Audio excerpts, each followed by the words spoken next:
हम हैं डिजियाना विंध्याचल संदेश। रवि भाई साड़ी शोरूम, आकर्षक साड़ियों का एक भव्य शोरूम, वैवाहिक साड़ियों की नई रेंज, दुल्हन की साड़ी हो या हो विदाई की साड़ी, फेरे के हिसाब से साड़ी लेना हो या ओली के लिए, तिलक में भेजना हो या चढ़ावा में भेजना हो, टीवी सीरियल में चल रही नए डिजाइन की साड़ियाँ, बड़े बड़े शहरों में बिकने वाली साड़ियों की संपूर्ण रेंज अब रवि भाई साड़ी शोरूम में। रवि भाई साड़ी शोरूम, चांदनी टॉकीज से गौशाला चौक के बीच में, डॉक्टर सफी के सामने, सतना। आपके बजट की लाइट वेट वैवाहिक ज्वेलरी, हॉलमार्क, सोना, चांदी, हीरा, कुंदन, सब कुछ मिलेगा विश्वास व प्रामाणिकता के साथ। बिना बट्टा काटे 100% वापसी, बनवाई पर 25% डिस्काउंट, प्रमाणित रत्न हॉलमार्क चांदी के जेवर पर 10% डिस्काउंट, आसान किस्तों में ज्वेलरी उपलब्ध। New Rajesh ornament, Phoolchand Chowk, Sarafa Bazaar, Satna, Madhya Pradesh. Mobile number 9827298005।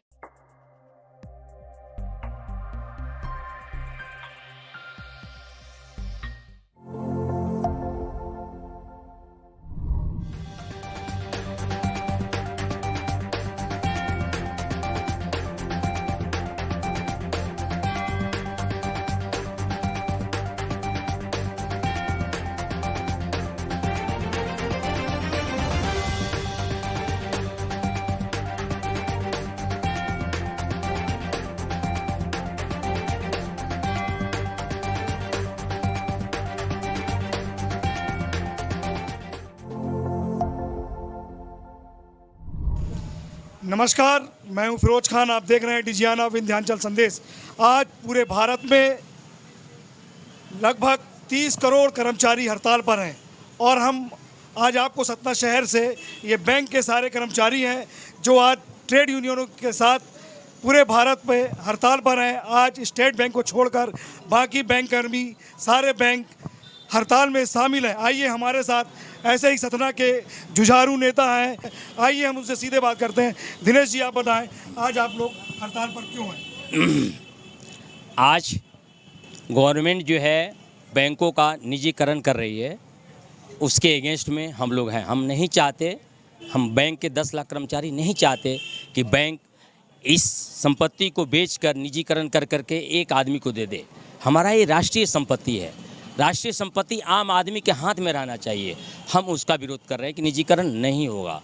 हम भारत सरकार कहती है कि हम जो भी फैसले ले रहे हैं वो जनता के हित में ले रहे हैं, तो आखिर आप लोग इसका विरोध, आप लोगों की क्या चीज़ समझ में नहीं आ रही? भारत सरकार बिल्कुल गलत कर रही है, लोगों को गुमराह कर रही है। आज बैंक सरकारी है, आप बैंक में पैसा जमा करते हो, हम आपके बैंक का, आपके पैसे का सुरक्षा भी देते हैं और उल्टे ब्याज भी देते हैं। आपको मालूम होनी चाहिए कि 1969 के पहले जब बैंक प्राइवेट थे तो लोग पैसा जमा करते थे तो बैंक वाले लोगों से ब्याज लेते थे कि हम आपकी पैसे का सुरक्षा दे रहे हैं तो हमको ब्याज चाहिए, ब्याज लेते थे। लेकिन जब से सरकारीकरण हुआ तो अब बैंक आपके पैसे को सुरक्षा भी देती है और उल्टे आपको ब्याज भी देती है। ये फ़ायदा है, आम जनता को समझना चाहिए। मैं आम हिंदुस्तान के जो आम लोग हैं उनको मैं बताना चाहता हूँ कि मैं अपना भविष्य के लिए तो लड़ ही रहा हूँ, अपने भविष्य के लिए तो लड़ रहा हूँ, आपकी संपत्ति के लिए भी लड़ रहा हूँ। ये जो सरकारी बैंक होती है, अडानी अंबानी की नहीं होती, हिंदुस्तान के हर एक आदमी की संपत्ति है ये। उसको मोदी जी बेच के कौड़ी के भाव और अडानी अंबानी को दे दें, हम पुरजोर विरोध करेंगे। ये आम जनता की संपत्ति को हम लूट खसोट नहीं करने देंगे। आज बैंकिंग इंडस्ट्रीज में 35 लाख करोड़ आम जनता का पैसा जमा है। आज आप कौड़ी के भाव अडानी अंबानी को दे दोगे तो 35 लाख पैसे का मालिक तो वो हो जाएंगे ना। और निश्चित रूप से मैं कह रहा हूँ कि आज मैं आपके पैसे की, सरकारी बैंक आपके पैसे की सुरक्षा भी देता है और उल्टा ब्याज भी देता है, 5% हो चाहे 6% हो। लेकिन जिस दिन, मैं आम जनता को बताना चाहता हूं कि जिस दिन भी ये प्राइवेट हुआ, एक तो आम जनता का बैंकिंग से नाता टूट जाएगा, वो बैंक में प्रवेश ही नहीं कर पाएंगे। और दूसरा, आज जो बैंक, सरकारी बैंक ब्याज देती है और उनके पैसे की सुरक्षा देती है, वो सुरक्षा भी छिन जाएगी और आपको उल्टा ब्याज भी नहीं मिलेगा। ये उद्योगपति लोग आपसे उल्टा ब्याज लेंगे, आम जनता से ब्याज लेंगे कि हम आपके पैसे का सुरक्षा दे रहे हैं, हमको इतनी पैसा चाहिए। आखिर स्टेट बैंक आप लोगों के साथ क्यों नहीं? मैं आपको बताना चाहता हूं कि बैंकिंग इंडस्ट्रीज का सबसे बड़ा यूनियन AIBA है। पूरा बैंक AIBA को बड़ा भाई मानता है और स्वाभाविक है कि बड़ा भाई बाप का जगह लेता है, वो समझदारी दिखाता है। आज 11 ट्रेड यूनियन है, 11 ट्रेड यूनियन आज स्ट्राइक में है। हम उनका साथ देने के लिए, उनका भी मुद्दा यही है, निजीकरण नहीं करो, अनकंपन नियुक्ति बहाल करो। उनका मुद्दा ये भी है कि पेंशन स्कीम लागू करो। तो हम उनके मुद्दे पे उनके साथ हैं कि जब हम जानते हैं कि हम 10 लाख है, संख्या में बहुत कम है। अगर हमारी सरकार हमको अगर प्राइवेट करती है तो वहीं 11 ट्रेड यूनियन राज्यसभा में, लोकसभा में आवाज़ उठाएंगे और हमारे साथ मिल करके लड़ेंगे। तो हम उनका साथ देंगे तो कल वो हमारा साथ देंगे, इसीलिए हम स्ट्राइक पे हैं। कल मान लीजिए स्टेट बैंक हड़ताल पे जाता है तो सारे जो बैंक आज हड़ताल पर है वो स्टेट बैंक का समर्थन करेंगे?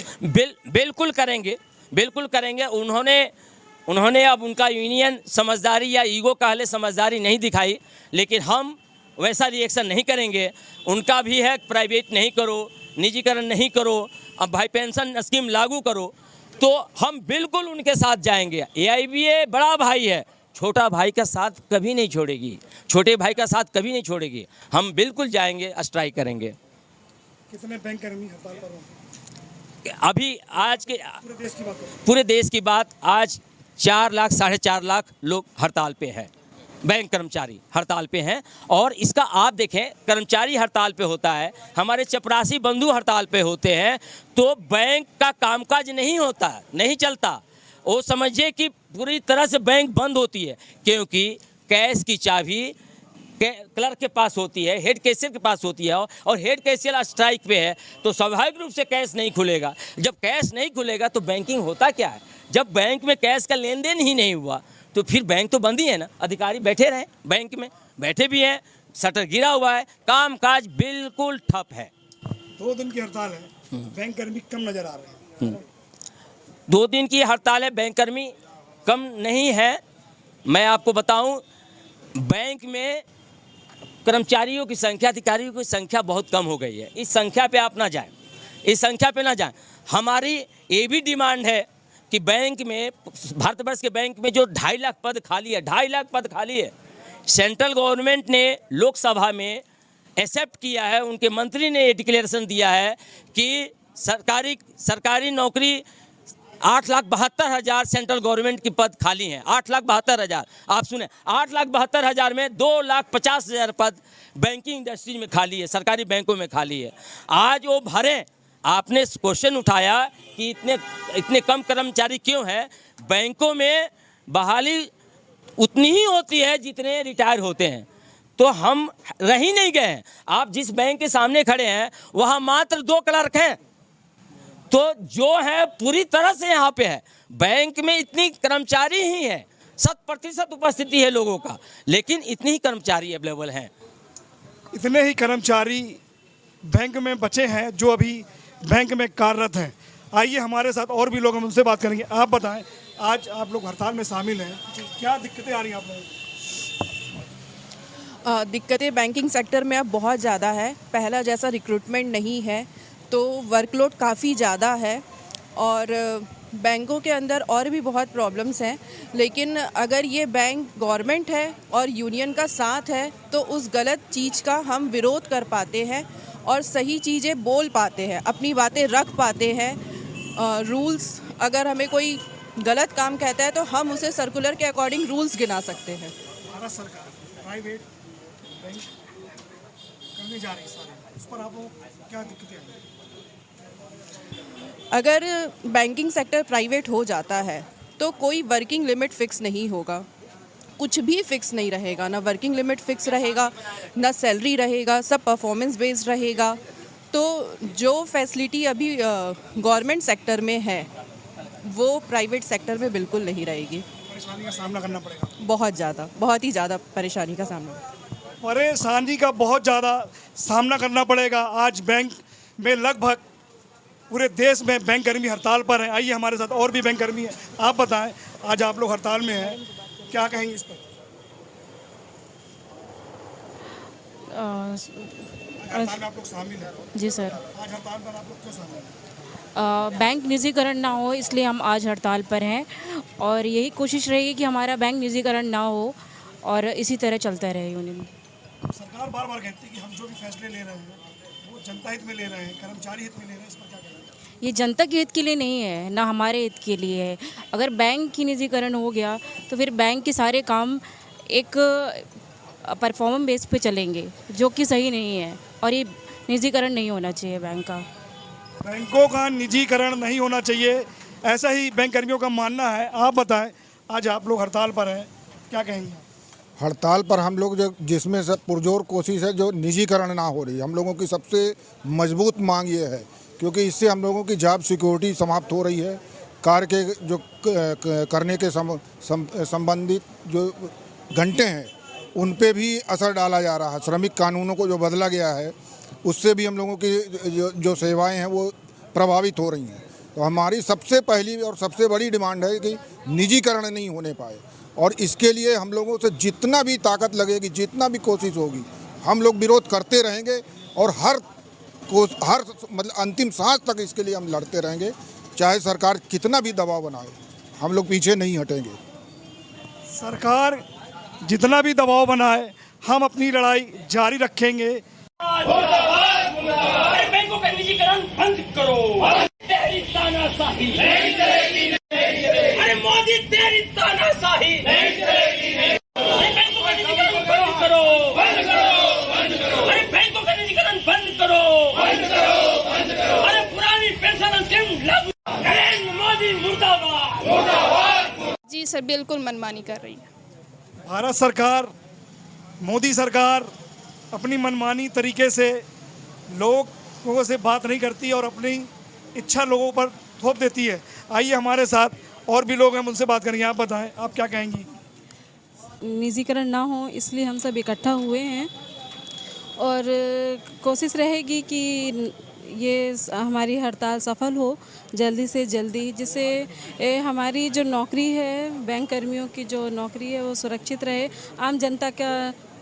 आम जनता का जो हक है बैंकों पर वो बना रहे और जो विश्वास है वो बना ही रहे बैंकों के ऊपर। महसूस हो रहा है निजीकरण हो जाएगा तो खतरा तो बहुत ही है, क्योंकि उसमें कोई सिक्योरिटी नहीं है एम्प्लॉयज़ के ऊपर। अगर आप अच्छा करते हैं तो आपका स्थायी रहेगा नौकरी, बाकी उसके बाद अगर नहीं कोई करता है तो उसको फिर नौकरी का मतलब विश्वास नहीं रहेगा कि जो भी है। बहुत ही खतरा मंडरा रहा है बैंक कर्मियों पर। आप बताएं, आप आज हड़ताल पर शामिल हैं, भारत सरकार के नीतियों का कितना विरोध कर रहे हैं? नहीं, भारत सरकार की नीतियाँ कुछ हद तक सही हैं पर ज़्यादातर बेकार ही है। जैसे कि अभी ये हमारी पुरानी पेंशन स्कीम को ख़त्म करके एनपीएस लेके आए। अब एनपीएस में क्या होता है कि इन्वेस्टमेंट सारा शेयर मार्केट में हो रहा है, और शेयर मार्केट में कुछ भी आया, जैसे कि अभी युद्ध चल रहा है तो उसकी वजह से पूरा शेयर मार्केट नीचे आ गया है। तो हम जो भी हमारा पैसा है वो भी पूरा ख़त्म हो चुका है। ऐसे कई बार, जैसे 2008 में हुआ था, रिसेशन का दौर आया था, पूरा शेयर मार्केट टूट गया था। तो अगर हमारा पूरा मेहनत की कमाई शेयर मार्केट में इन्वेस्ट होगी, पूरा पैसा हमारा ख़त्म हो गया। अभी इस फ्यूचर का किसको पता है शेयर मार्केट का क्या होना है। बाई चांस ये गिर गया तो मतलब हमारा जो पेंशन आने वाला है वो पेंशन तो ना के बराबर रहेगा, तो फिर हमारा फ्यूचर कैसे सिक्योर रहेगा। तो सबसे मतलब ये एनपीएस लागू नहीं करना चाहिए। एनपीएस को हटा के पुरानी पेंशन स्कीम लेके आनी चाहिए, जैसे पहले लेके आए हुए थे। दूसरा, ये जो अभी प्राइवेटाइजेशन कर रहे हैं, प्राइवेटाइजेशन से आपको क्या लगता है क्या फ़ायदा होने वाला है? अभी पहले ऑलरेडी कई सारे प्राइवेट बैंक हैं, सारे कम से कम 5 से 10,000 लेके खाता खोलते हैं। तो वहाँ अमीर लोग तो जा सकते हैं, गरीब लोगों का क्या है? गरीब लोग तो बहुत सारे जनधन में खाता खुलवाते हैं, जीरो बैलेंस में, वो खुलवा सकते हैं। पर वो अब अमीर लोग वहाँ पे मतलब HDFC ICICI जैसे प्राइवेट बैंक में जाएंगे, वहाँ पर अगर मिनिमम बैलेंस चार्ज नहीं रखेंगे, चार्ज काटेंगे। यहाँ पे अगर SMS का चार्ज कट जाता है सरकारी बैंक में तो हल्ला मच जाता है, और वहाँ पे अगर मिनिमम बैलेंस 5,000 नहीं रखा तो फिर क्या होगा। तो मतलब लोगों को भी ये समझना चाहिए कि प्राइवेटाइजेशन में उनका भी फ़ायदा नहीं है, उनको भी नुकसान है। जैसे अभी प्राइवेट बैंक उनको ट्रीट करते हैं, फ्यूचर में भी वैसे करना है। तो हम सरकारी बैंक है, गरीबों के बैंक है, तो गरीबों के बैंक में गरीबों की ही मदद की जाती है। उनको सस्ती रेट में लोन मिलता है। उनको ये जो सरकारी योजनाएं हैं जैसे सुकन्या समृद्धि हो गया, प्रधानमंत्री जीवन ज्योति हो गया, सुरक्षा बीमा, अटल पेंशन भी, ये प्राइवेट बैंक नहीं करते। प्राइवेट बैंक केवल अपनी प्रॉफिटेबिलिटी पर ध्यान देते हैं। हमारा काम प्रॉफिटेबिलिटी को तो बनाए रखना है, साथ में सोशल सिक्योरिटीज़, सोशल स्कीम्स को भी आगे बढ़ाना है। उसके बाद हमारी कुछ डिमांड्स जैसे कि एनपीएस की जगह ओल्ड पेंशन स्कीम, दूसरा महिलाओं के लिए चाइल्ड केयर लीव, इस तरह की बहुत सारी डिमांडें हैं जो कि हमारे लिए, हमारे साथियों के लिए, हमारे महिलाओं के लिए बहुत ज़रूरी है और ये आनी ही चाहिए। नहीं आई तो बैंक एक तरह से गर्त में जा रहा है। और बहुत सारे लोग क्या अभी बैंक में इतना ज़्यादा प्रेशर हो गया है कि वो बैंक की जॉब को छोड़ के किसी दूसरी, चाहे क्लैरिकल की हो, किसी स्टेट लेवल की हो, उसमें जाने की कोशिश कर रहे हैं। क्यों? क्योंकि बैंक में फ्यूचर नहीं दिख रहा अपना। दबाव क्यों मानते हैं? दबाव ये है कि प्राइवेटाइजेशन के प्रेशर के चक्कर में बैंक भी कोशिश कर रहा है कि प्राइवेटाइजेशन। बैंक कर्मी ठीक से काम नहीं कर रहा, प्राइवेटाइजेशन हो जाएगा। नहीं, प्राइवेटाइजेशन से बचने के लिए ऊपर से इतना प्रेशर बनाया जा रहा है कि प्रॉफिटेबिलिटी को लाने के लिए हद से ज़्यादा सैटरडे संडे को भी आके काम करो, चाहे लेट तक बैठ के काम करो, पर काम इतना करो कि आप प्रॉफिटेबल रहो, ताकि सरकार ये नहीं बोले कि ये बैंक प्रॉफिट नहीं कमा रहे तो इनको प्राइवेटाइज कर दो। हम मेहनत कर रहे हैं, जी तोड़ करके मेहनत कर रहे हैं, बैंक को हम प्रॉफिटेबल कर रहे हैं ताकि हमारा बैंक खड़ा रहे। घाटा कहाँ मानते हैं? कहाँ हो रहा घाटा बैंक? नहीं, बैंक देखो, बैंक प्रॉफिट में ही रहेगा। घाटा अगर प्राइवेट बैंक हैं, ये सोशल सिक्योरिटी, सोशल स्कीम्स में इन्वेस्ट नहीं करते। ये गरीब लोगों को लोन जैसे मुद्रा वगैरह है, हम सब में ज़्यादा कुछ सिक्योरिटी ना लेके लोन बांटते हैं। तो ऐसा तो है नहीं 100% लोन आता है बैंक को, नहीं आता है, एनपीए होता है। पर हम उसकी चिंता ना करके गवर्नमेंट को, ये मतलब जनता को सपोर्ट करते हैं, अपनी तरफ से पूरा ड्यू डिलिजेंस करते हैं, फिर भी होते हैं लोन एनपीए नहीं रिकवर होते हैं तो लॉस में जाता है बैंक। उसको बैंक, सरकार ये बोलती है बैंक लॉस में जा रहे हैं, इनको प्राइवेटाइज कर दो। आप बोल रहे थे शुरू में कुछ काम मोदी की सरकार ने अच्छे काम किए, कुछ बात है। पर ये जनधन योजना क्या सरकारी बैंकों में ही लागू होनी चाहिए या प्राइवेटों में भी? और अगर सरकारी बैंक प्राइवेटाइज हो गए तो क्या ये जनधन योजना वैसे ही चलती रहेगी या फिर बंद हो जाएगी? तो ये जनधन योजना है, अटल पेंशन स्कीम है, जीवन ज्योति सुरक्षा योजना है, या फिर आप दूसरी स्कीम्स जो भी सरकारी हैं, वो जब तक सरकारी बैंक हैं तब तक रहेंगे। इसका लाभ तो मिल रहा है। बैंक कर्मियों को कहाँ परेशानी हो रही है? नहीं, बैंक कर्मियों को इससे परेशानी नहीं है। बैंक कर्मियों को काम से लेके कोई परेशानी नहीं है। बैंक कर्मियों को प्रेशर ये है कि अभी हमारा फ्यूचर ठीक है, पर अगर ये प्राइवेटाइज हो गए तो हमारा फ्यूचर क्या रहेगा? हमने मतलब बैंक की जॉब हासिल करने के लिए 2-2, 3-3 साल कंपटीशन की तैयारी करते हैं, उसके बाद भी फिर अगर प्राइवेटाइज हो जाते हैं तो फिर हमारे वो 2-3 साल की मेहनत तो गई ना पानी में। इससे बढ़िया तो हम किसी सरकार प्राइवेट जॉब भी कर लेते, बगैर तैयारी के डायरेक्ट पास आउट हुए, किसी प्राइवेट कंपनी में लग गए, तो हमारा जो जॉब सिक्योरिटी नहीं लग रही है। आप बताएं, आप क्या कहेंगे? जैसे अपन रोज़ाना सुनते हैं कि जो अपने पब्लिक सेक्टर बैंक या घाटे में है, उनका मेन कारण ये है जो पूंजीपतियों को 1000 करोड़ 1500 करोड़ के लोन दिए जाते हैं, वो कोई 1,00,000 1.5 लाख सैलरी वाला तो नहीं देगा। वो लोन पूरे फाइनेंस मिनिस्ट्री वो अपना सेंक्शन करती है, वो सरकार उनको लोन सेंक्शन करती है। वो जब वो लोन नहीं चुका पाते वो विदेशों में भाग जाते हैं, जैसे नीरव मोदी हो गया, विजय माल्या हो गया। और पर वो सारी जिम्मेदारी तोहमत की तरह सरकारी बैंक के कर्मचारियों पे लगा दी जाती है। मैं इतना कहना चाहूँगा, हम जो सारे साथ के जो अभी ज्वाइनी हैं या चलो 5-10 साल पहले हम लोग all India level exam clear करके यहाँ आए हैं। अगर आप टैलेंट की बात करें तो आप कंपेयर नहीं कर सकते प्राइवेट बैंकों के साथ। हम लोग सब टेक्निकल और वेल एजुकेटेड हैं। अगर यहाँ भर्तियाँ पूरी दें, क्योंकि यहाँ ऐसा है कि 10 जन का काम 4 जनों से कराया जाता है। मान लो एक आदमी कोई रिटायर हो रहा है तो उसकी भर्ती तुरंत नहीं की जाएगी, साल बाद एग्ज़ाम होता है और वही प्रोसीजर चलता जाता है। वो आदमी चला जाता है, उस आदमी का काम कोई और आदमी करता है। अगर यहाँ भर्तियाँ दे देना तो मतलब कुछ मुकाबला ही नहीं है प्राइवेट बैंकों में। बेरोजगारी का मुद्दा भी है, बेरोजगारी का भी है। बेरोजगारी का मुद्दा पूरे देश में है। अगर आप वैकेंसी बढ़ाएंगे तो आप सीधे सीधे 2 मुद्दे क्रैक कर सकते हैं, बेरोजगारी का भी और बैंकों में आप जो एफिशिएंसी है वो भी बढ़ा सकते हैं। पर सरकार का इस तरफ ध्यान नहीं है।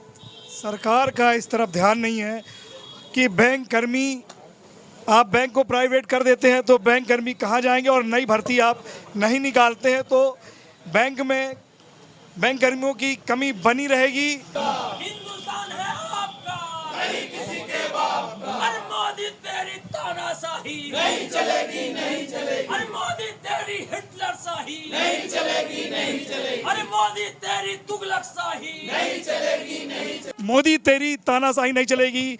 बैंकों का निजीकरण बंद करो। इन्हीं मुद्दों के साथ पुरानी पेंशन बहाल करो। आज पूरे देश में बैंक कर्मी हड़ताल पर हैं। मैं आपको ये सतना से तस्वीरें दिखा रहा था। सतना से महेश गुप्ता के साथ फिरोज खान, डिजियाना विंध्याचल संदेश।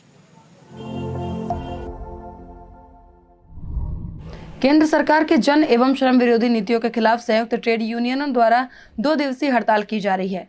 हड़ताल के पहले दिन पुष्पकर्णी पार्क में जिला ट्रेड यूनियन काउंसिल सतना द्वारा विशाल आम सभा की गई, जिसकी अध्यक्षता पीयूसी के उपाध्यक्ष कॉमरेड योगेश शर्मा ने की।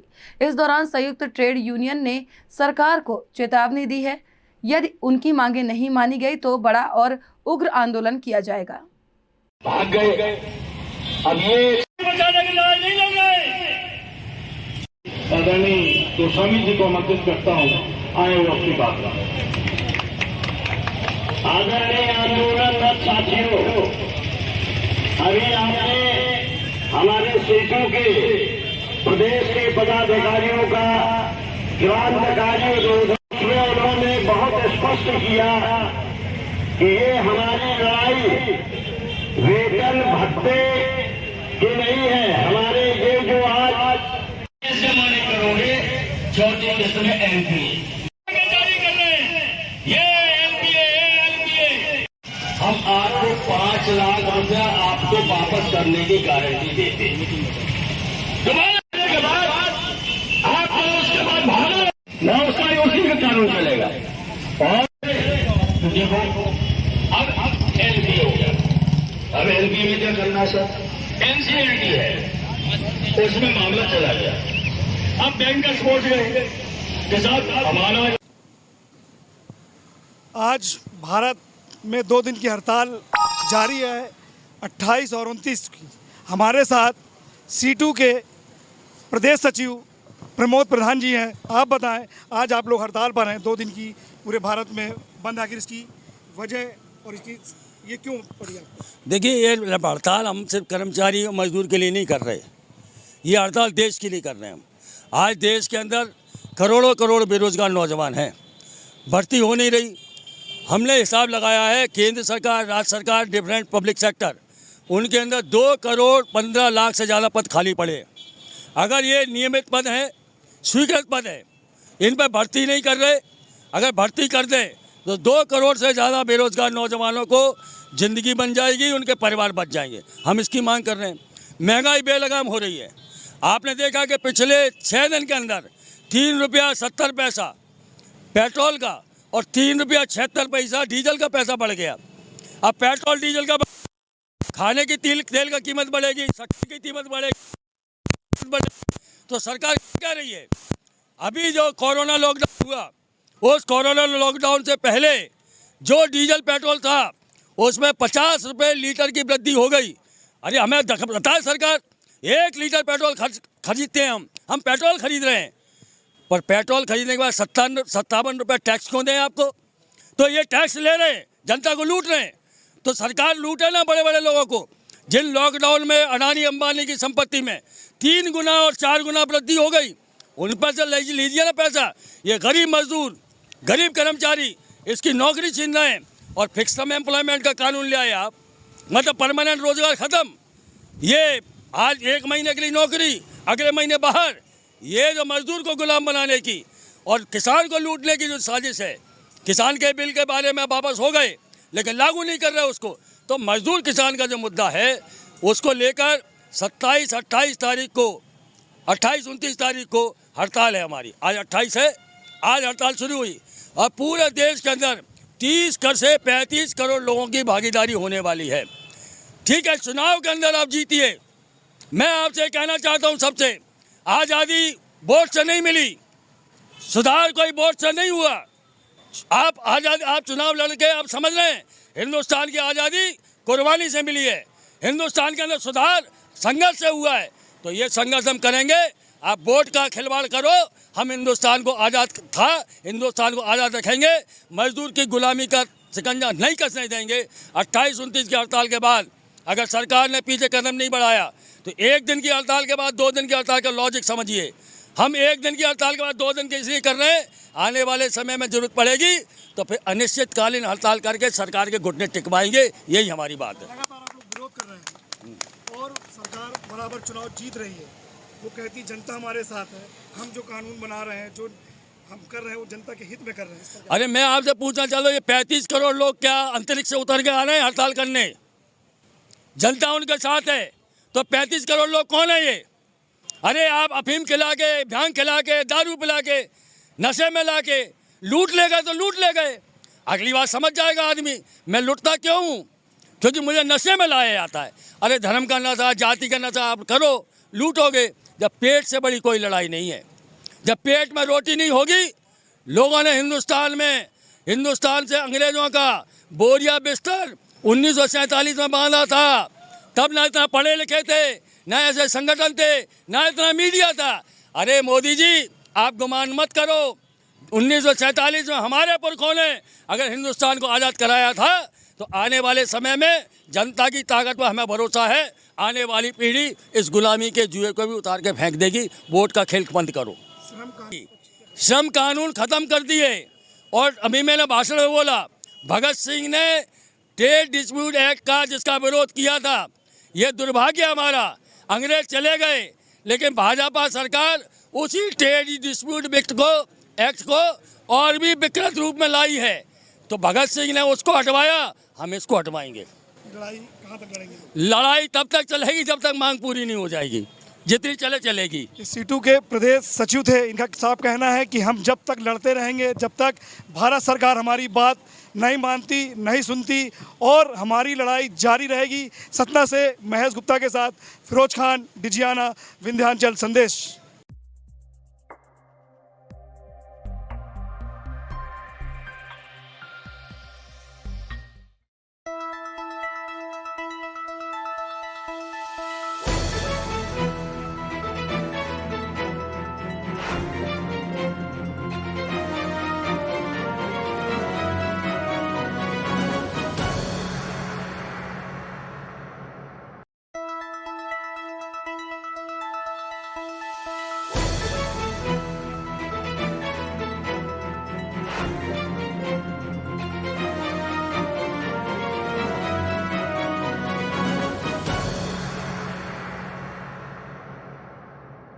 हम हैं डिजियाना विंध्याचल संदेश।